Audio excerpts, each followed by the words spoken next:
요즘 애완동물 기르는 분들이 참 많이 있습니다. 개도 키우고 고양이도 키우고 열대어도 키우고 여러 가지 많이 키웁니다. 저는 애완동물 키우는 것을 반대하는 사람이 아닙니다. 다 좋은 일들입니다. 왜냐하면 이 애완동물들도 하나님의 창조물 가운데 하나니까, 우리가 돌봐야 될 대상 중에 하나이니까 그렇습니다.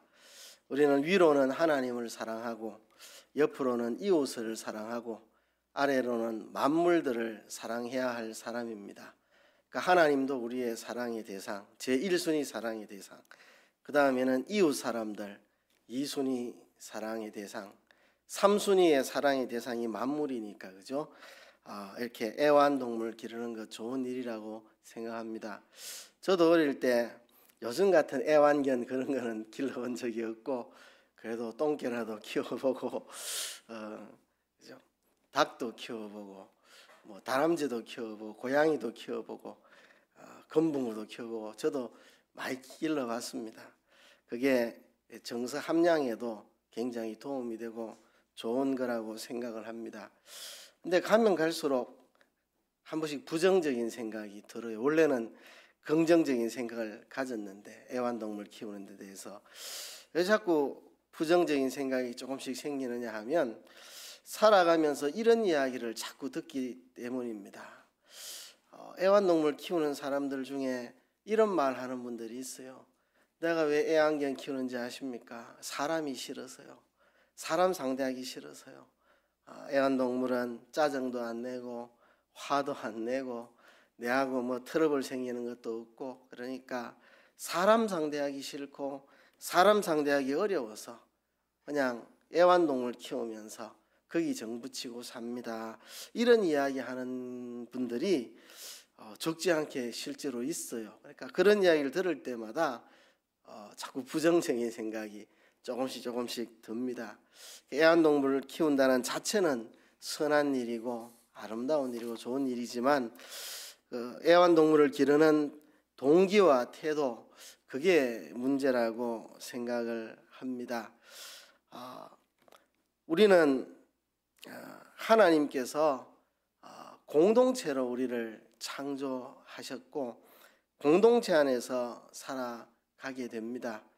창세기에 보면 분명히 우리가 우리의 형상대로 사람을 창조하되 남자와 여자를 창조한다고 분명히 기록되어 있습니다. 거기 하나님을 우리라고 표현했습니다. 하나님을 우리, 성부, 성자, 성령, 삼위 하나님, 우리의 형상을 따라 우리의 모양대로 사람을 만들되 남자와 여자를 창조하셨다.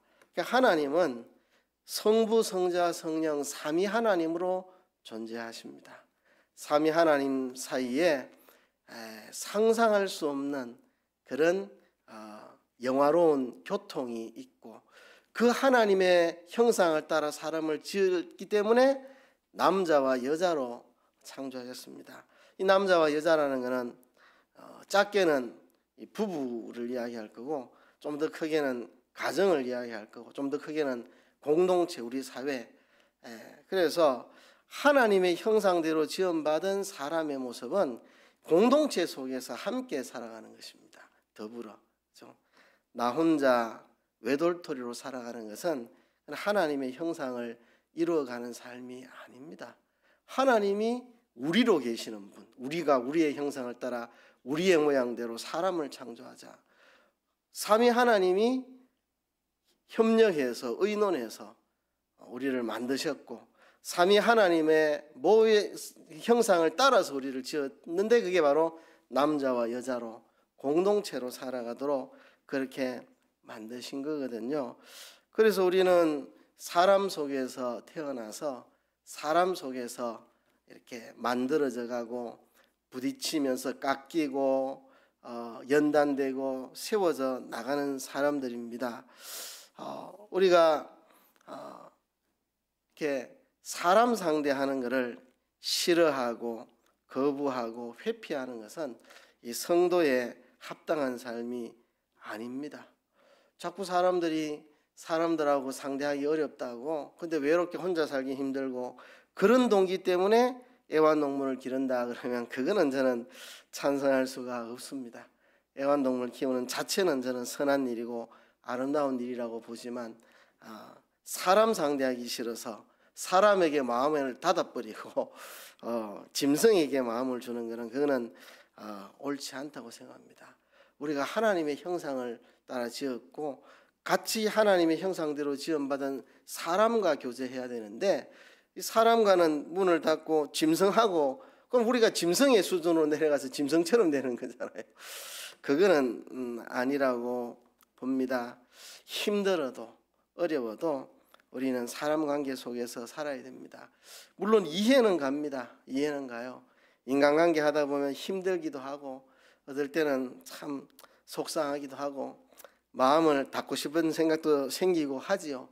그래도 우리가 마음을 열고 서로 이해를 하려고 애쓰고 내 자신이 깎여 나가고 또 상대방도 깎여 나가고 그래서 서로 성숙해짐으로 서로 화합하고 화평을 이루어 나가는 이런 삶을 우리는 살아야 합니다.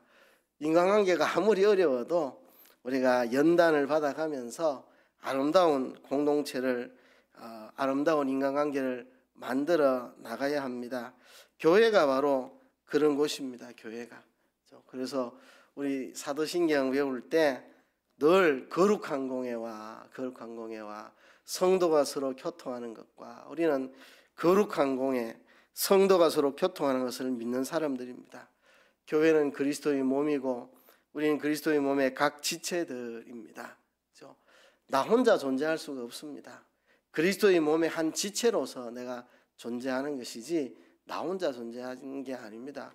여러분 제 손을 보면은 제가 생각할 때 제 손이 좀 아름답게 생긴 것 같은데 예쁘게 생긴 것 같은데 만일 이게 제 몸에서 끊어져 가지고 손만 이렇게 돌아다니고 있으면 전부 기절할 겁니다. 기겁하고 소리 지를 겁니다. 그죠?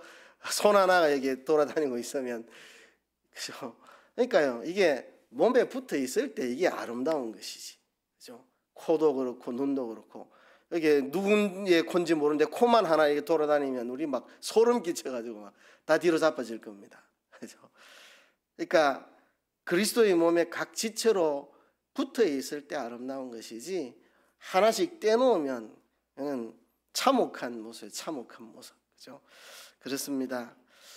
저도 목회하다 보면 때로는 인간관계가 쉽지 않을 때도 있지만 그러나 그 속에서 나도 만들어져 가고 그 사람도 만들어져 가고 함께 만들어져 가는 겁니다. 그저께 어떤 부부를 만났는데 예전에 제가 목회하던 곳의 성도입니다. 어떻게 만나게 되었는데 하여튼 그 부분은 저만 보면 늘 죄송합니다. 또 그때 고마웠습니다. 자꾸 그런 이야기 하셔서 제가 죄송하다는 이야기 좀 그만하세요. 또 고맙다는 이야기 이제 안 하셔도 됩니다. 이제 이야기하는데 그분이 헤어지고 나서 카톡이 왔더라고요. 목사님은 그때 참 잘해주셨는데 내가 많이 부족해가지고 그때 잘 못한 것 같습니다. 이래 카톡이 와서 제가 답을 보냈습니다. 그때는 저도 많이 부족했던 것 같고 서로가 그렇게 부족한 모습으로 함께 만들어져 가는 게 교회가 아니겠습니까? 제가 그렇게 답을 했는데요. 그래요. 제가 목회 처음 단독 목회 시작할 때 31살 때인데 저도 나이도 어렸고 저도 미숙했을 것이고 그죠? 그러면서 서로 목사인 저도 성숙해 가는 거고 교인들도 함께 성숙해 가는 거고 자라가는 게 아니겠습니까? 그래서 우리가 서로 삐고 깎여가면서 아름다운 교회 공동체를 만들고 아름다운 인격을 우리 속에 만들어 가는 것입니다. 그래서 인간관계가 어렵다고 자꾸 피하는 것은 저는 옳지 않다고 생각합니다. 자꾸 사람 속에 들어가야 되고 그 속에서 부딪히면서 내 속에 잘못된 것을 발견하고 또 상대방의 잘못된 것을 이해할 수 있는 성숙한 모습으로 좀 더 자라가고 그렇게 만들어져 가는 게 아니겠습니까? 제가 목사로서 해야 하는 일이 두 가지입니다. 하나는 가르치는 일이고 하나는 다스리는 일입니다. 이 목사가 가르치는 일만 하는 게 아니고 목사의 직은 가르치는 것과 더불어 다스리는 일을 합니다. 그래서 교회가 아름다운 교회 공동체로 잘 세워지도록 다스리는 책임이 저한테 있습니다. 늘 교회 안에 아름답지 못한 일이 생기면 제가 책임이 있어서 늘 하나님 앞에 회개하고, 하나님, 내가 잘못했습니다. 내가 잘 다스리지를 못해서 이런 일이 생깁니다. 제가 늘 하나님 앞에 벌서고 야단 맞고 반성하고 그렇게 합니다. 왜냐하면 목사의 직은 가르치는 일과 더불어 교회를 다스리는 일이기 때문에 그렇습니다. 항상 제 마음에는 두 존재가 있습니다. 제 마음에는 하나는 하나님, 항상 하나님이 뭘 좋아하실까, 뭘 기뻐하실까, 하나님의 뜻이 무엇일까, 제 안에는 하나님이 항상 있고, 또 하나는 교회입니다. 교회. 어떻게 하면 이 교회를 아름다운 신앙의 공동체로 가꾸어 갈 수 있을까, 항상 제 마음속에 하나님과 더불어 교회가 자리 잡고 있습니다. 이 교회를 악의 세력으로부터 보호하고 교회의 질서를 잡고 아름다운 교회 공동체로 만들어 나가야 될 책임이 저한테 있기 때문입니다. 그런 책임감 때문에 또 오늘 이 본문을 여러분들하고 같이 나누게 되었습니다. 오늘 본문은 우리가 옛날에도 설교를 많이 들었던 잘 아는 본문입니다. 14절에 보면 모든 사람으로 더불어 화평함과 거룩함을 쫓으라. 이것이 없이는 아무도 주를 보지 못하리라는 말씀이 기록되어 있습니다. 여기에 화평함을 쫓아라 그렇게 말했습니다. 우리 그리스도인들은 화평을 추구해야 합니다. 예수님의 십자가가 화목의 십자가이기 때문에 그렇습니다. 예수님은 화목의 제물이 되어 십자가에 죽으셨고 하나님과 우리 사이에 화목을 이루시는 일을 하셨습니다. 그리고 우리와 우리 사이에도 예수님이 십자가로 화목을 이루셨습니다. 그래서 제가 성찬식을 할 때마다 늘 강조합니다. 이 성찬식은 하나님과 우리 사이의 회복뿐만 아니라 우리와 우리 사이의 회복도 같이 들어있는 것이다.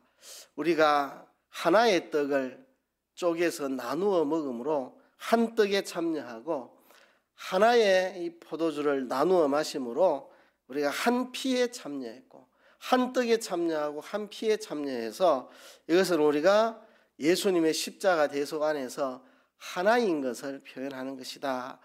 이 성찬의 의미가 하나님과 우리 사이에 예수님의 십자가의 피가 화목을 일으켜 하나님과 우리가의 관계가 회복되는 것뿐만 아니라 우리와 우리 사이의 관계가 회복되는 것을 나타낸다. 그래서 사람이 살다 보면 서운한 거 있고 속상한 거 있고 화난 게 있는데 성찬을 하면 다시 다 지워야 됩니다. 다시 다 지워야 돼요. 다 지우고 다시 시작해야 됩니다. 그런데 다음 성찬식 때까지 또 속상한 일 또 생기면 또 다음 성찬식 때 다 예수님의 십자가의 피 앞에서 다 용서하고 다 잊어버려야 됩니다. 성찬식 하고 나면 그때 그 사람이 나한테 이렇게 못된 말 했는데 그건 잊어버려야 됩니다. 다시 완전히 원점에서 다시 시작하는 겁니다. 그죠? 하나님도 우리가 자꾸 죄 짓고 나쁜 일을 해도 또 성찬식을 통해서 또 다시 그래 내가 다 작년 한 해 동안 잘못한 거 내가 다 잊어주마. 다시 새롭게 한번 시작해봐라. 네가 법적으로는 완전 사죄자가 되었으니까 법적으로는 완전히 죄가 없는 자니까 내가 다 지난 한 해 잘못한 거 이 성찬식을 계기로 내가 다 덮어두마. 다시 출발해라. 이제 다시 네가 죄 없는 자의 위치에 서서 다시 출발해라. 하나님도 우리에게 그렇게 해주시는 게 성찬식이고 성찬을 통해서 그렇게 또 사함을 받고 이제 새 출발을 하고 원점에서 다시 시작하고 하는데 우리도 형제에 대해서 내게 잘못한 거 있으면 다시 다 원점으로 다 돌려갖고 이 성찬식 있기 전에 그 사람이 나한테 잘못한 거 다 잊어버리고 다 떨쳐버리고 새 출발하는 그런 게 성찬식이라는 것을 제가 늘 이야기를 드립니다. 그래서 우리는 화목을 해야 합니다. 화목은 십자가의 목표이며 우리 신앙생활의 궁극적인 목표입니다.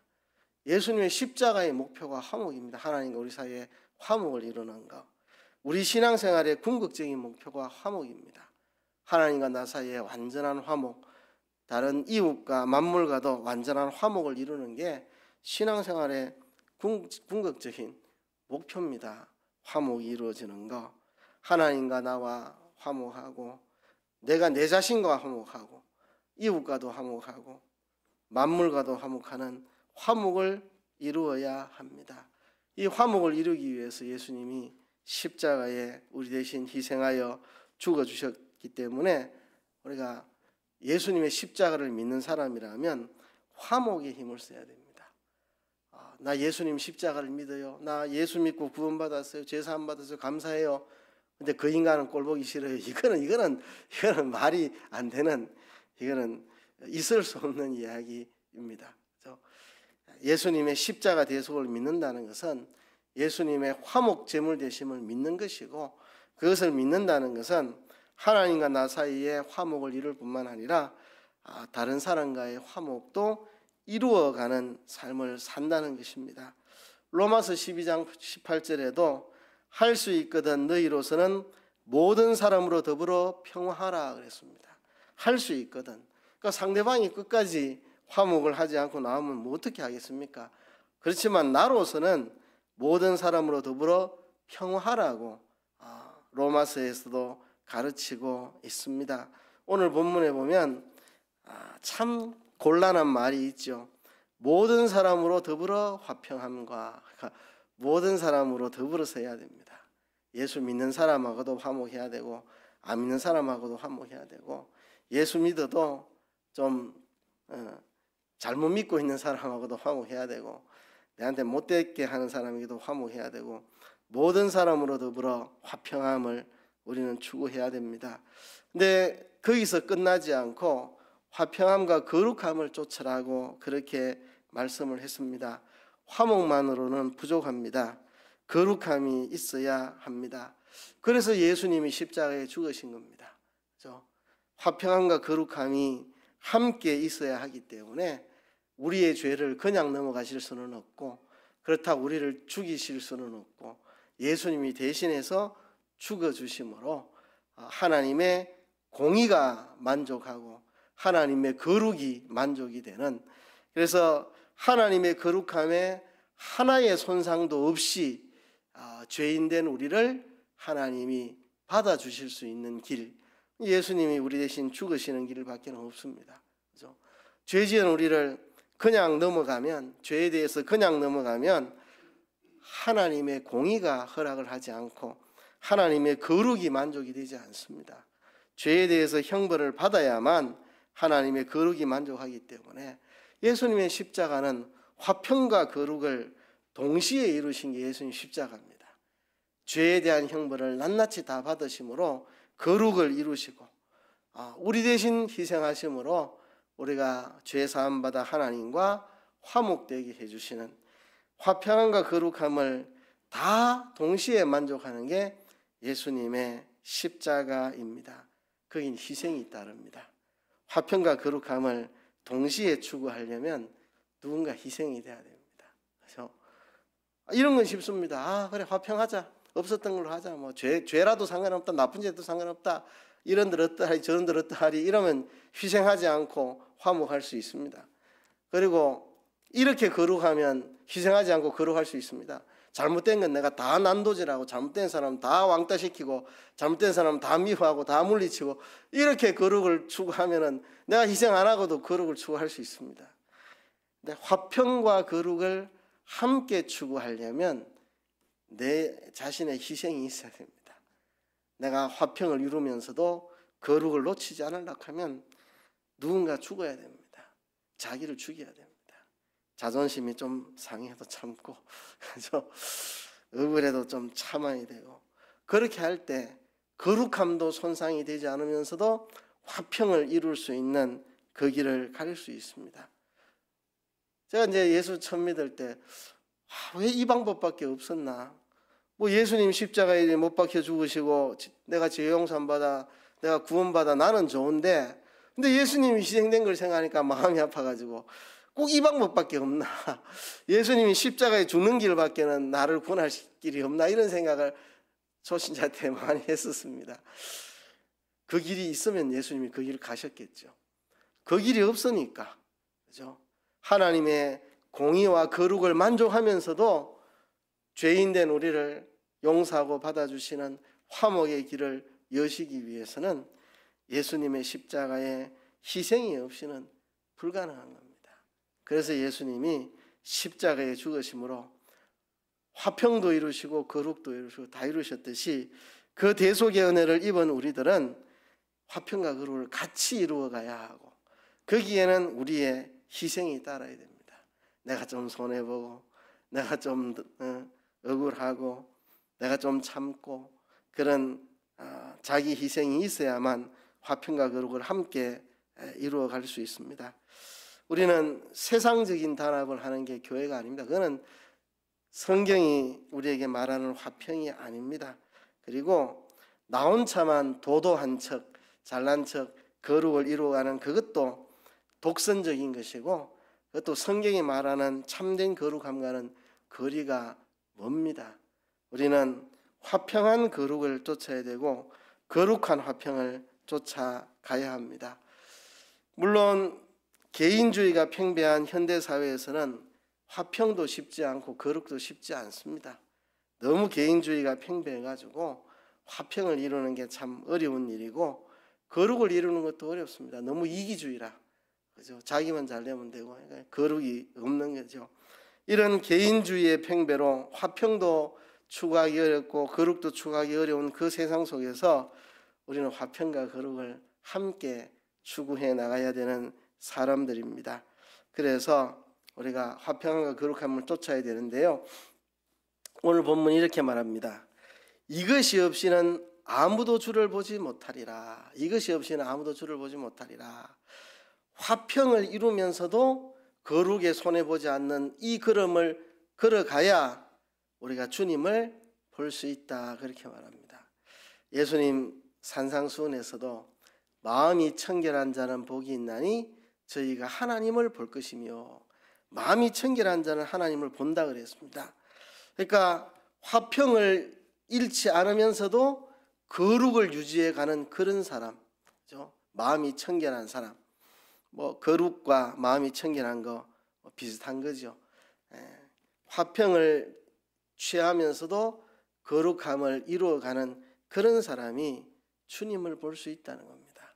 하나님 형상이 없으니까 눈으로 하나님을 본다는 말은 아니겠죠. 그렇죠? 하나님을 알게 되고 하나님과 가까워지고 하나님을 닮아가고 하나님과 친밀해지고, 그렇죠? 하나님과 점점 가까워지는 그런 삶을 산다는 이야기겠죠. 그래서 화평함과 거룩함을 쫓아라. 이것이 없이는 아무도 주를 보지 못하리라. 본문이 그렇게 말을 했습니다. 자, 그러면 화평과 거룩을 깨뜨리는 구체적인 모습들은 어떤 모습인가? 오늘 본문에 서너 가지로 설명을 합니다. 화평과 거룩함을 깨뜨리는 일들이 어떤 일인가? 서너 가지가 있는데요, 좀 구체적으로 한번 살펴보려고 합니다. 첫 번째는요, 이렇게 말합니다. 15절에서 너희는 돌아보아 하나님 은혜에 이르지 못하는 자가 있는가 두려워하고 그랬습니다. 너희는 돌아보라 그랬습니다. 그러니까 내만 잘하면 되는 게 아니고 공동체 안에서 서로 돌아봐야 됩니다. 그래서 하나님의 은혜에 이르지 못하는 자가 있는가 두려워하라. 우리 중에 한 사람도 하나님의 은혜에 이르지 못하는 사람이 없어야 되는데, 혹 하나님의 은혜에 이르지 못하는 자가 있을까 두려워하라 그랬습니다. 오늘 본문에서 화평과 거룩함을 깨뜨리는 첫 번째는 뭐냐면, 하나님의 은혜에 이르지 못하는 자가 화평과 거룩을 깨뜨립니다. 하나님의 은혜에 이르지 못하는 자, 하나님의 은혜는 예수님의 십자가의 보혈로 값없이 우리 죄 씻어주시고 우리를 구원해 주시는 그게 하나님의 은혜잖아요. 그 하나님의 은혜에 이르지 못하는 자, 어떤 자입니까? 교회에 출석은 하지만 예수님을 믿지 않는 자, 예수님을 믿기는 하지만 그 은혜의 크기를 제대로 인식하지 못하고 그 사랑이, 그 은혜가 얼마나 큰 은혜와 사랑인지 깨닫지 못하고 복음에 무덤덤하고 예수님을 안 믿는 건 아닌데 은혜가 마음에 다 메말라 고갈되어 버려 있는 사람들, 하나님의 은혜에 이르지 못하는 자, 교회는 나오지만 예수님을 믿지 않거나 예수님 믿지만 그 십자가 대속의 사랑이 가슴에 그 은혜의 강이 흐르지 않는, 십자가 사랑의 은혜의 강줄기가 가슴 속에 흐르지 않는 사람, 하나님의 은혜에 이르지 못하는 사람, 이런 사람이 화평과 거룩을 다 깹니다. 화평과 거룩을 다 깨요.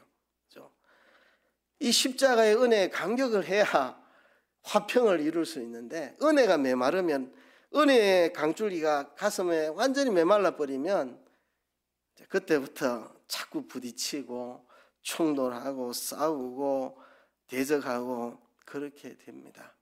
그 가슴 속에 은혜의 강물이 흐르는 사람은 다른 사람과 더불어 싸우고 다투고 불목하지 않습니다. 하나님의 은혜에 이르지 못하면 이제 화평도 잃어버리고 거룩도 잃어버립니다. 우리가 어떻게 거룩한 자가 됩니까? 기독교는 단순한 도덕 윤리가 아닙니다. 교회는 도덕단체, 윤리단체가 아닙니다. 예수님의 십자가 사랑을 붙잡고 사는 게 교회입니다. 그렇죠? 거룩을 이루는 것은 내가 수양을 많이 해가지고 내가 세상의 윤리가 도덕가가 돼가지고 성인군자 되는 그게 아닙니다. 거룩을 이루는 것은 예수님의 그 십자가 사랑에 감격해서 십자가에서 내 죄 씻어주신 그 주님 앞에 감사해서 내가 다시는 죄를 지어서는 안 되겠다. 내 죄 때문에 예수님 십자가에 죽으셨는데 내가 다시는 죄를 지어서 안 되지. 이렇게 죄를 이기는 그게 거룩한 겁니다. 그게 거룩한 거. 도덕군자 성인이 돼가지고 살아가는 그게 아니고 십자가 사랑에 감격해서 주님의 십자가 때문에 내가 죄를 지을 수 없는 그게 거룩하게 사는 것입니다. 그러니까 십자가 대속의 은혜의 강줄기가 가슴 속에 메말라 버리면 화평도 잃어버리고 거룩도 잃어버리고 다 잃어버립니다. 그래서 교회에 화평함과 거룩함이 있으려면 우리 안에 은혜의 강줄기가 흘러야 됩니다. 십자가의 그 사랑, 하나님의 값없는 은혜, 그 사랑, 거기에 대한 감격, 기쁨, 그게 우리 속에 있어야 됩니다. 기계가 윤활유가 다 말라버리면 이제 그때부터 열이 나고 마찰되고 삐걱거리고 소리 나고 막 닳고 이제 망가지기 시작합니다. 우리의 은혜가 고갈되면 이제 교회 안에서 찌그덩 빠그덩 하고 이제 난리 떨게 되는 겁니다. 하나님 은혜를 체험하는 데서 희생도 나오고 섬김도 나오고 인내도 나오고 사랑도 나오고 용서도 나오고 다 그렇게 하는 거 아니겠습니까? 은혜를 체험하지 못한 사람하고는 대화가 안 됩니다. 하나님의 은혜를 체험하지 못한 사람하고는 대화가 안 됩니다. 외계인하고 대화하는 거하고 똑같습니다. 외계인하고 대화하는 것 같이 은혜를 체험한 사람하고는 이 말이 됩니다. 말이 십자가 사랑을 경험한 사람들끼리는 말이 됩니다. 이해가 돼요. 근데 십자가 사랑을 경험하지 못한 사람하고는 이게 이해가 안 됩니다. 그죠?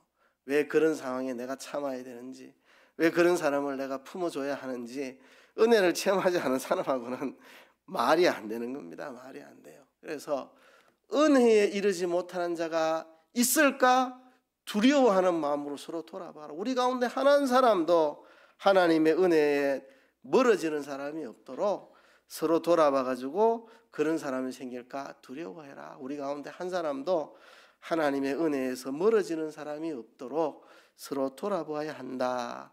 두 번째는요, 썬뿌리가 나지 않도록 하라고 말했습니다. 썬뿌리가 나서 괴롭게 하고 많은 사람이 이로 말미암아 더러움을 입을까 두려워하고 그랬습니다. 교회 공동체 안에 썬뿌리가 나면 많은 사람들을 고통스럽게 괴롭게 만들고 많은 사람들이 더러움을 입게 된다고 성경은 말합니다. 이 썬뿌리가 무엇인가? 신명기에 가보면 우리가 알 수가 있습니다. 신명기 29장 18절에 보면 너희 중에 남자나 여자나 가족이나 집하나 오늘날 그 마음이 우리 하나님 여호와를 떠나서 그 모든 민족의 신들에게 가서 섬길까 염려하며 독초와 쑥의 뿌리가 너희 중에 생겨서 이렇게 기록하고 있습니다. 그래서 이 독초 쓴뿌리가 뭐냐 하면 하나님에게서 떠나서 이방신 우상을 섬기는 사람들, 그죠? 그런 사람들이 생겨나면 그걸 쓴뿌리라 그렇게 이야기를 했습니다. 그러니까 이스라엘 공동체 가운데에 하나님을 등지고 우상을 섬기는 사람들, 그래서 이웃 사람들 자꾸 우상 숭배에 끌고 가고 우상 숭배를 퍼뜨리고 공동체 안에 우상 숭배를 만연시키고, 그러면 이제 공동체 안에 이제 분열이 생기는 거죠. 우상 숭배를 싫어하는 사람하고 다툼이 생기고 화평과 거룩이 다 깨지도록 만드는 거. 그러니까 잘못된 교훈이나 잘못된 사상 이런 게 교회 안에서 이 뿌리 내리고 싹 트고 자라서 이게 번져가지고 이 사람 저 사람 다 잘못된 사상 속으로 끌고 들어서 교회 안에 화평을 깨고 교회 안에 거룩을 깨는 그런 일들을 하지 않도록, 쓴뿌리가 나지 않도록 그렇게 두려워해야 한다고 말씀을 합니다. 쓴뿌리가 나서 많은 사람들을 괴롭게 하거나 더럽음을 입히지 않도록 두려운 마음을 가지라. 교회 공동체 안에 잘못된 사상, 잘못된 운동, 잘못된 의식 이런 것들이 싹 트고 뿌리 내려가지고 이게 번져나가서 교회 공동체를 고통스럽게 만들고 잘못된 길로 교회 공동체를 끌고 가는 그런 일들이 일어나지 않도록 구약시대 이스라엘 공동체 안에 서서히 어디 가서 이상한 우상 숭배를 배워가지고 우리 하나님만 섬길 필요가 없다고, 이 우상 섬기면 농사도 잘 되고 한다고 막 이런 쓴뿌리가 나서 사람들을 선동해서 우상 숭배를 끌고 가고, 그래서 막 지도자를 대적하고 막 고라무리가 생기고 막 그런 일들이 생기는 것처럼 쓴뿌리가 나지 않도록, 우리 교회 공동체 안에 쓴뿌리가 일어나지 않도록 두려운 마음을 가지라고 그렇게 말했습니다. 그 다음에 세 번째, 이게 세 번째 네 번째는 사실 같은 거라고도 볼 수 있는데요, 제가 세 번째 네 번째를 갈라놓은 거는 너무 길어지면 쓸 자리가 없어서 제가 갈라놓은 건데, 세 번째 네 번째는 사실 뭐 비슷한 겁니다. 16절에 보면 음행하는 자와 혹 한 그릇 식물을 위하여 장자의 명부를 판 에서와 같이 망령된 자가 있을까 두려워하라 그랬습니다. 음행하는 자, 육신적인 음행과 영적 음행을 다 포함하는 음행입니다. 육신적인 음행이 있으면 이제 화평이 깨집니다. 음행 때문에 부부가 갈라서고 음행이라는 게 화평도 깨는 거고 거룩도 깨는 겁니다. 영적인 음행도 마찬가지입니다. 영적인 음행, 하나님보다 세상을 더 좋아하고 하나님보다 돈을 더 좋아하고 쾌락을 더 좋아하고 다 영적인 음행이잖아요. 영적인 음행, 이게 화평과 거룩을 깹니다. 그래서 영적인 음행 대표적인 게 그 다음에 나오는 게 영적인 음행이죠. 혹 한 그릇 식물을 위하여 장자의 명분을 판 에서와 같이 망령된 자가 있을까 두려워하라. 한 그릇의 식물을 위해서, 팥죽 한 그릇에 장자의 명분, 하나님이 아브라함과 언약을 맺으셨고 그 구원의 언약을 이어갈 그 계대에 속해 있는데, 그 장자의 명분이 얼마나 고귀한 건데 그거를 팥죽 한 그릇에 팔아먹는, 그러니까 하나님에 대해서 관심이 없는 에서, 영적인 것에 관심이 없는 에서, 그렇죠?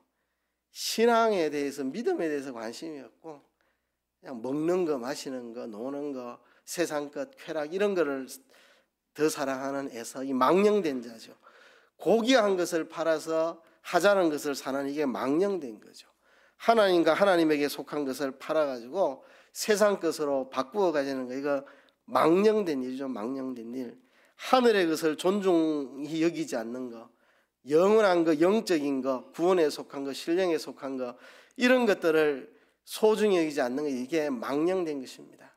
팥죽 한 그릇에 장자의 명분을 팔아버린 에서와 같이 망령된 자가 있을까 두려워하라.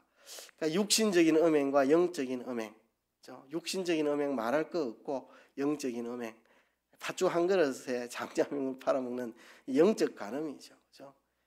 우리의 신앙을 돈과 바꿔먹고 명예와 바꿔먹고 세상 것과 바꿔먹는 신앙 양심을, 기독자의 신앙 양심을 자기의 이해관계에 따라서 팔아먹는 성도의 양심, 성도의 자존심을 돈과 이해관계와 바꿔먹는 이런 망령된 자가 있지 않도록 해라. 이런 게 있으면 이제 화평도 깨고 이런 게 있으면 거룩함도 다 깨게 된다.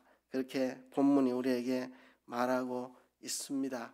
그래서 뭐 4가지라고도 할 수 있겠고 3가지라도 할 수 있는데, 첫째는 하나님의 은혜에 이르지 못하는 자가 있을까 두려워해라. 그리고 너희 가운데 쓴뿌리가 나서 많은 사람을 고통스럽게 더럽게 만들까 두려워해라. 너희 가운데 육신적인 음행이든지 영적인 음행이든지 그 음행에 빠져가지고 하나님보다 세상을 더 사랑하는 에서와 같이 망령된 자가 있을까 두려워해라. 계속해서 두려워하라고 말합니다. 우리 공동체 안에 이런 일이 있을까 두려워하고 우리가 신경을 쓰고 힘을 써야 합니다. 오늘 본문에 보면 화평함과 거룩함을 쫓으라고 말했는데, 여기 쫓으라는 말은 마치 이 사냥꾼이 사냥하는 그를 추격하고 쫓듯이 그렇게 아주 간절한 마음으로 힘쓰고 추구하고 예쓰라는 이야기입니다. 이게 쫓으라는 말은 사냥꾼이 짐승을 쫓듯 힘을 다해서 추구하고 힘쓰고 항상 변함없이 그것을 얻으려고 애쓰고 노력하라는 겁니다. 화평함과 거룩함을 쫓아라. 항상 변함없이 그것을 추구하고 그걸 얻기 위해서 힘써라. 그래서 혹 우리 교회 공동체 안에 하나님의 은혜에 이르지 못하는 사람이 생길까 두려워하고, 우리 가운데 쓴뿌리가 나지 않도록 두려워하고, 우리 가운데 육체적인 음행이든 영적인 음행이든 음행에 빠지는 자가 없도록 두려워하고, 신앙 양심을 돈 몇 푼에 팔아먹는 그런 사람이 우리 속에 없도록 두려워해라. 그래서 우리 교회 안에 화평함이 깨지지 않고 거룩함이 깨지지 않도록 그렇게 힘을 써야 한다는 것입니다. 그래서 우리가 아름다운 믿음의 공동체를 만들기 위해서 우리 가슴 속에 하나님의 은혜가 강줄기처럼 흘러야 되겠고, 우리 가운데 쓴뿌리가 나지 않도록 잘못된 사상, 잘못된 교훈 이런 것들이 뿌리 내리지 않도록 우리가 해야 되겠고, 그리고 우리가 영적인 음행이든지 육신적인 음행이든지 그런 음행에 빠지지 않도록 우리의 신앙 양심을 돈 때문에 팔아먹는 그런 망령된 일이 없도록 우리가 힘을 써야 하겠습니다. 이렇게 하기 위해서는 자기가 희생해야 됩니다. 자기가 죽어야 됩니다. 자기가 죽어야 돼요. 자기가 낮아져야 돼요. 예수님이 십자가에서 자신을 희생함으로 화평도 이루고 거룩도 함께 이룬 것처럼 우리도 자기 희생을 통해서 우리 교회 공동체가 화평과 거룩을 이루어 나갈 수 있도록 우리가 힘쓰는 우리 모두가 되어야 할 것입니다. 이 시간 우리 하나님 앞에 기도합시다. 하나님, 화평과 거룩함을 함께 쫓을 수 있도록 도와주시옵소서. 그러기 위해서 우리가 희생할 수 있도록 도와주시옵소서. 우리 가운데 은혜가 고갈되지 않도록 하나님 우리를 도와주시옵소서. 통성으로 기도하겠습니다. 하나님 아버지 감사